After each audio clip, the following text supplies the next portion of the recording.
Yeah, I mean, the first two goals were big plays, one in behind us, and then we were just beat. So you'd like to have those back. We got to be more disciplined, of course.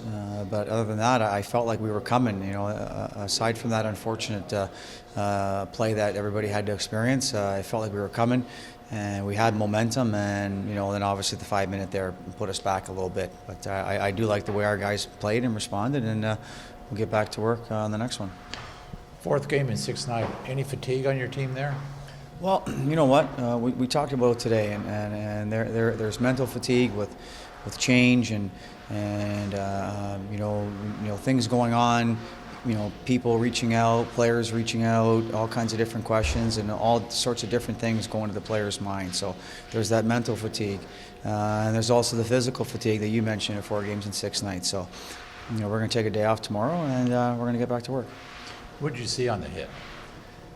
I came in and watched it. I saw a player pushed up against the boards, and I didn't see a penalty on the play.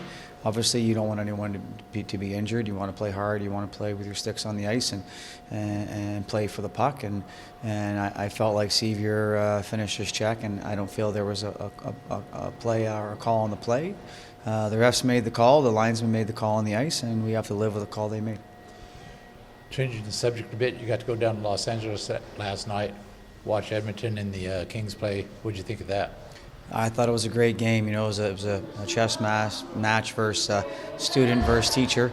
Meaning Jay and Todd. They obviously spent a lot of time together, and it was a very evenly matched game. They both played very well defensively.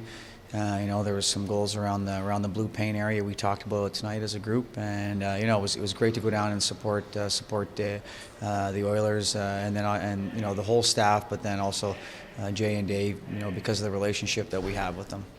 And lastly, new coach behind the bench, and John Anderson. How'd that come about? Yeah, well, he's obviously a Hall of Fame coach and someone who was looking to work, and for someone that has that amount of experience, definitely welcome him. As far as tonight goes, he just kind of stood back and watched and is trying to get his bearings on how we do things, and we'll spend the day tomorrow as a staff trying to get him up to speed, and we welcome him to part of our staff. We need his help, and we're ready for his experience and to help us along our way here.